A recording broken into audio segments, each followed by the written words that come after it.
بسم الله الرحمن الرحيم الحمد لله رب العالمين والصلاة والسلام على سيدنا محمد وعلى آله وأصحابه أجمعين أما بعد. Allah subhanahu wa ta'ala nous a fait un grand cadeau. C'est la foi que nous portons.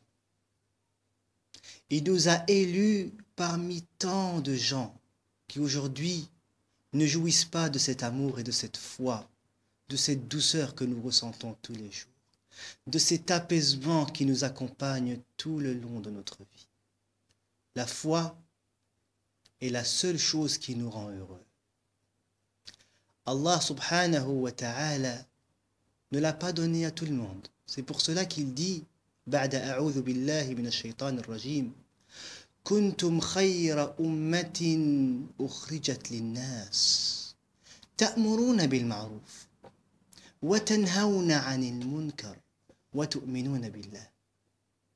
Vous êtes la meilleure des communautés sorties de parmi les gens. Vous ordonnez le bien, vous empêchez le mal et vous croyez en Dieu. N'est-ce pas là un honneur qu'Allah subhanahu wa ta'ala nous fait? N'est-ce pas là quelque chose qui doit nous rendre heureux? C'est ces choses-là qu'il faut se rappeler. Surtout lorsque dans ces occasions, comme ces jours que nous vivons, les jours de Dhul Hijjah, où Allah subhanahu wa ta'ala, par sa miséricorde, nous donne toujours des moments dans l'année où nous pouvons redoubler d'efforts, où la récompense est décuplée.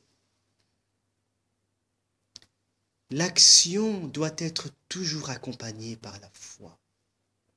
L'imam Hassan al-Basri, rahimahullah, qui est un tabi'i, il disait ليس الإيمان بالتمني ولا بالتحلي ولكن الإيمان ما وقر في القلب وصدقه العمل من قال خيرا وعمل خيرا تقبل منه ومن قال خيرا وعمل شرا لم يتقبل منه.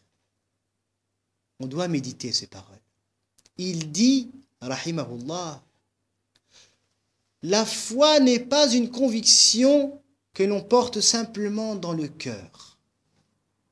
La foi n'est pas une apparence que l'on montre aux gens. La foi est une conviction qui est dans le cœur et qui est exprimée par l'action. Allah Azza wa Jal veut que nos actions ne soient pas vides de sens. Il veut que le cœur y soit. Et que la sincérité de nos actes ne se fasse que pour lui. Notre foi doit nous porter vers Allah subhanahu wa ta'ala.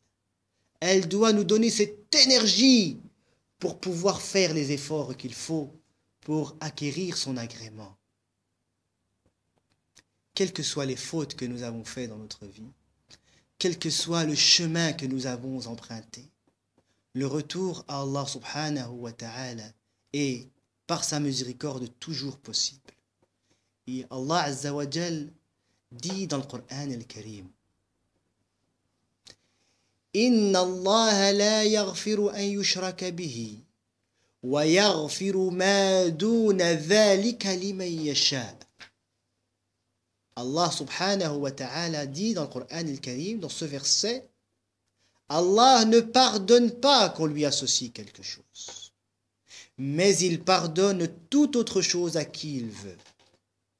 N'est-ce pas une grande miséricorde?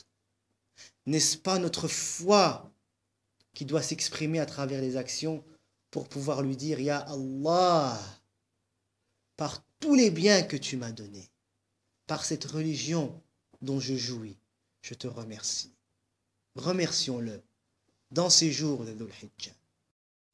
أقول قولي هذا واستغفر الله لي ولكم فاستغفروه تجدوه غفورا رحيما. السلام عليكم ورحمة الله تعالى وبركاته.